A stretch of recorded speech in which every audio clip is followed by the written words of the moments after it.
Boris Johnson digs in amid growing cabinet mutiny.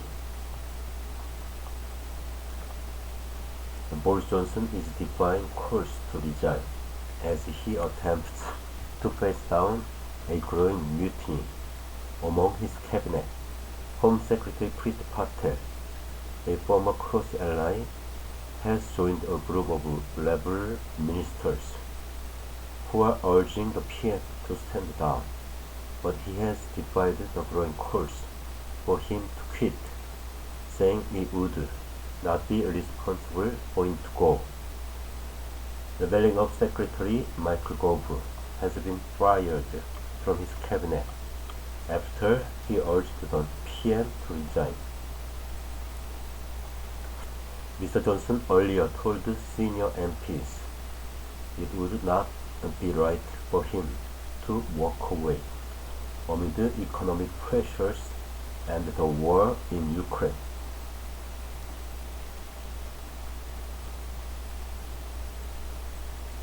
Under repeated questioning by the Commons Liaison Committee, he ruled out calling a snap general election, saying the earliest date he can see for one is 2024. A Downing Street source rejected speculation the PM would announce his resignation in Downing Street later. There is no lectern outside number 10 tonight. The PM fights on, the source told BBC News. The ministers urging him to quit also includes Chief Whip Chris Heaton Harris, Transport Secretary Grant Shapps, and Welsh Secretary Simon Hart. Mr. Gove told him to go earlier, and Business Secretary Kwasi Kwarteng has told the Chief Whip the PM should resign. Mr. Johnson rang Mr. Gove on Wednesday evening to tell him he was sacked. A number 10 source said, "You can't have a snake who is not with you on any of the big arguments," who then gleefully tells the press the leader has to go. BBC political editor Chris Mason said the Labour group was joined in Downing Street by another set of ministers, arguing he should stay.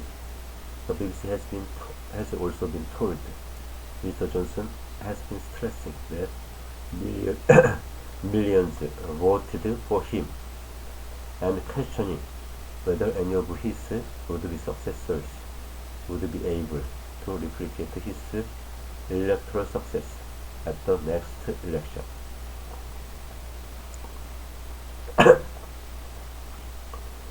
Meanwhile, Tory party boasts on the executive of the backbench 1922 committee have postponed a decision on whether to change the rules governing a vote of confidence. However, elections to replace the committee have been pulled forward and will now take place next week. Mr. Johnson survived such a vote last month, and under the rules as they currently stand, he would be immune from another challenge for a year.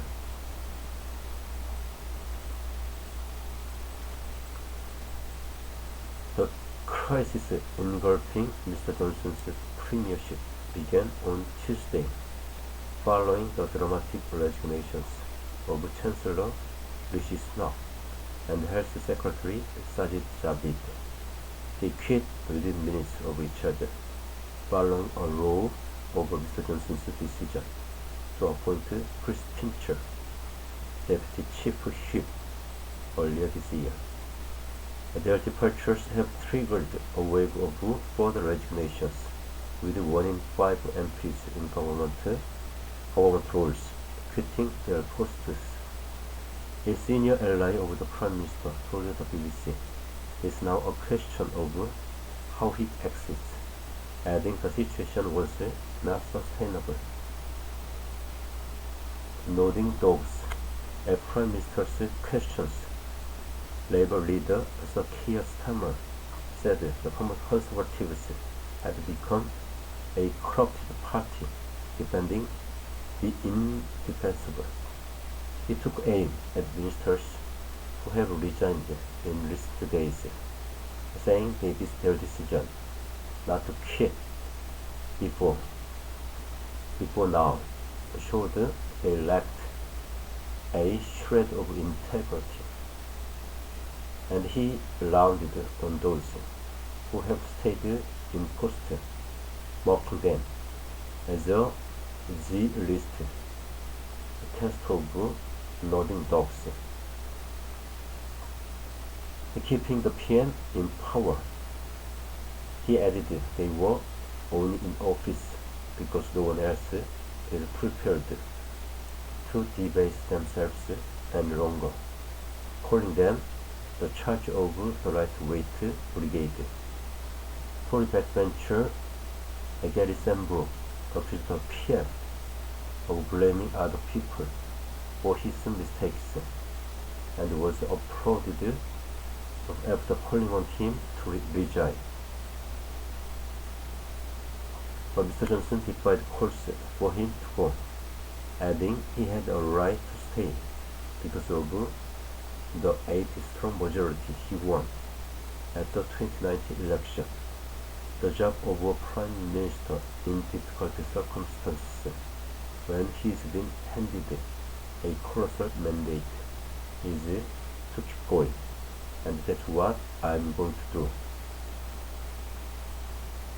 Sometimes politics is subtle, and then there are days like today, sitting in the press gallery, watching Prime Minister's questions, you could feel and hear Boris Johnson's authority draining away. Tribalism is measurable in decibels in Westminster, and the Conservative benches sat in near silence. The noise came from the opposition benches in what was Boris Johnson's toughest PMQs since the general election.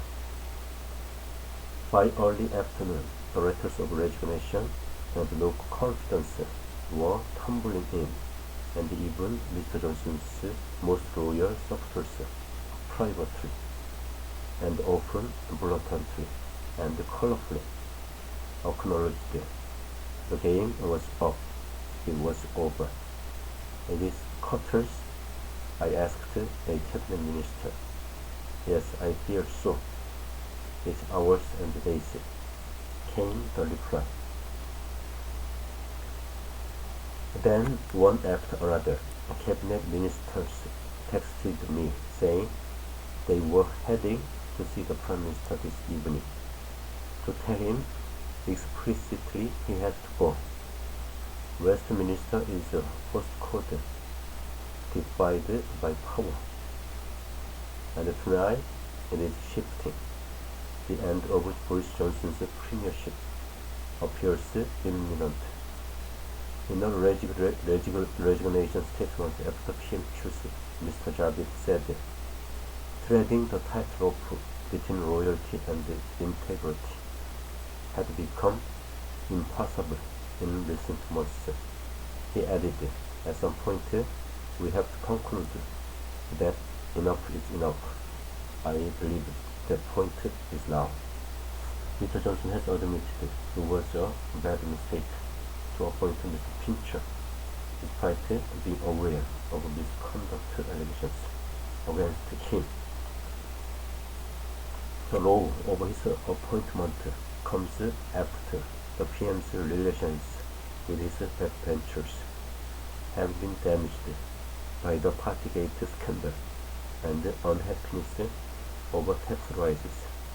Several key cabinet ministers have rallied around the Prime Minister. However, rebel Tories want to use the upcoming vote to the backbench 1922 committee to scrap the year-long gap between contests, making it possible he could face another challenge later this summer.